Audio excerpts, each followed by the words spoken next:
형들, 지금 삼성전자에서 초유의 사태가 벌어지고 있어. 노조가 영업이익의 15%, 금액으로 따지면 무려 45조 원을 성과급으로 달라고 요구하고 있거든. 이게 얼마냐면 작년 삼성전자가 전체 주주한테 돌려준 배당금 11조 원의 무려 4배나 되는 금액이야.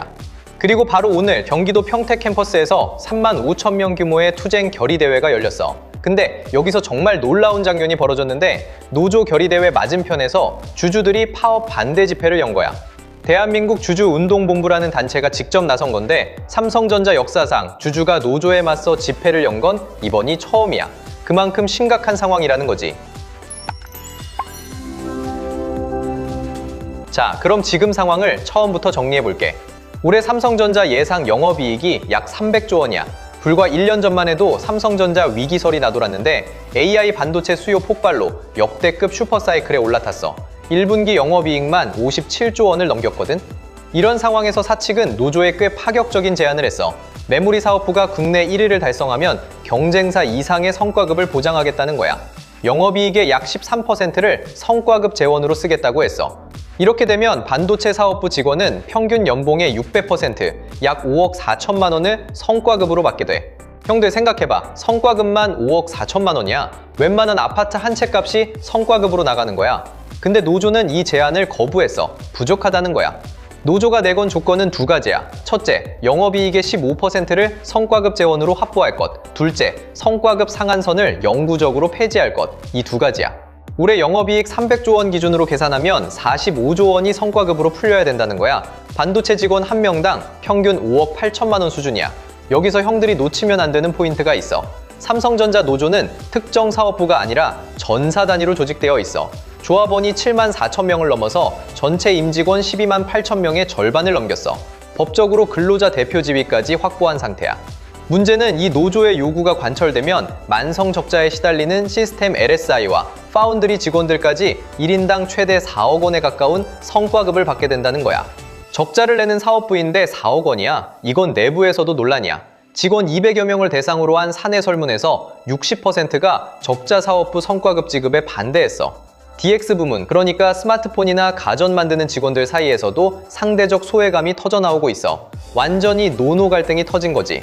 자, 여기서 형들이 제일 궁금할 부분이 SK하이닉스와의 비교일 거야. SK하이닉스는 작년 9월 노사 합의를 통해 성과급 지급 구조를 완전히 바꿨어. 영업이익의 10%를 성과급 재원으로 쓰기로 하고 기존의 기본급 1000%로 묶여있던 상한선을 완전히 없앤 거야. 바로 오늘 SK하이닉스 1분기 실적이 발표됐는데 어마어마해. 매출 52조 5천억, 영업이익 37조 6천억, 영업이익률이 72%야. 이건 사상 최대 기록이야. 100원어치 팔면 72원이 이익이라는 거지. 올해 연간 영업이익이 200조 원 이상으로 예상되니까 성과급 재원은 20조 원 이상이 돼. 직원 3만 5천 명으로 나누면 1인당 평균 약 6억 3천만 원이야. 근데 여기서 결정적인 차이가 있어. SK하이닉스는 전 직원이 반도체를 만드는 회사야. 적자 사업부가 없어. 전원이 흑자를 내는 거야.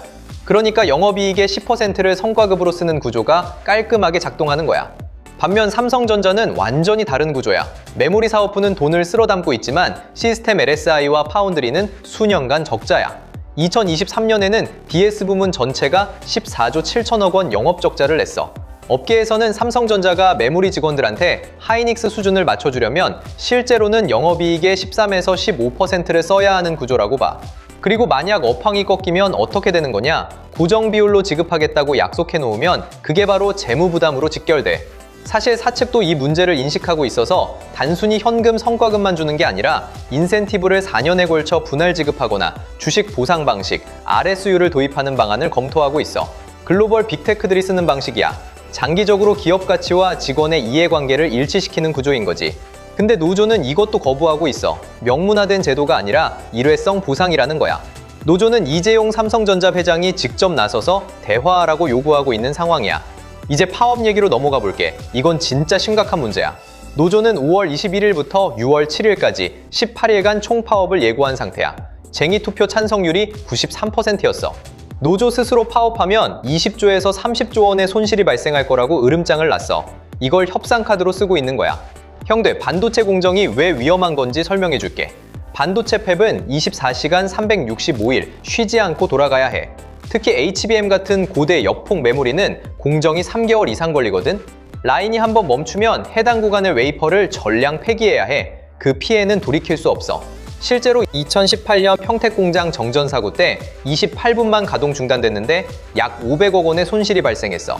2021년 미국 오스틴 공장 전력 중단 때는 정상화까지 한 달이 걸리면서 5,500억 원 피해가 발생했지. 그리고 형들, 경쟁사 상황을 봐야 해. 세계 1위 파운드리 기업 TSMC 얘기를 안 할 수가 없어. TSMC는 1987년 창사 이후 단 한 번도 노조가 만들어진 적이 없어. 39년이야. 창업자 모리스 창은 구글과 마이크로소프트의 성공 비결 중 하나가 노조가 없기 때문이라고 공개적으로 말한 적도 있지. 인텔도 반도체 공장에 노조가 없어. 반도체는 파업에 가장 취약한 산업이라서 그래. 삼성전자가 파업으로 흔들리는 사이 TSMC가 이걸 기회로 삼을 수 있다는 건 업계의 공통된 우려야. 실제로 블룸버그는 이번 사태를 심각한 후퇴라고 평가했고, 파이낸셜 타임즈와 월스트리트 저널도 핵심 고객사들이 공급 안정성을 최우선으로 판단한다면서 TSMC로의 이동 가능성을 제기했어. 자, 이제 419만 삼성전자 주주들의 입장을 들어보자. 이 숫자를 한번 되새겨봐, 형들. 419만 명이 삼성전자에 투자하고 있어. 이 사람들의 재산이 걸린 문제야. 오늘 평택에서 맞불 집회를 연 대한민국 주주운동본부 대표는 이렇게 말했어. 반도체 공장 멈췄다 살리는데 천문학적 비용과 시간이 드는데 이 호황 사이클에서 파업은 삼성전자와 주주들의 재산에 직접적 피해를 준다고. 더 나아가서 영업이익의 15%를 상한 없이 달라는 건 결국 제한 없는 채권자가 되겠다는 것이나 마찬가지라고 비판했어. 숫자로 보면 상황이 더 명확해져. 작년 전체 배당금 11조 1천억 원, 노조 요구 성과급은 45조 원, 배당금의 4배야. 삼성전자의 연구개발 투자비가 37조 7천억 원인데 성과급 요구액이 연구개발비보다 많아. 올해 상반기에 소각하겠다고 약속한 자사주가 16조 원인데 이것도 성과급 요구의 3분의 1 수준이야. 외국인 투자자 비중이 높은 삼성전자에서 파업 리스크가 부각되면 이건 단순히 삼성전자만의 문제가 아니라 한국 시장 전체에 대한 신뢰 문제로 번질 수 있어. 지금 삼성전자 주가가 22만 원대에서 신고가를 찍고 있는데 파업이 현실화되면 이 랠리가 꺾일 수 있다는 거지. 삼성전자의 주주 환원 정책도 짚어봐야 해.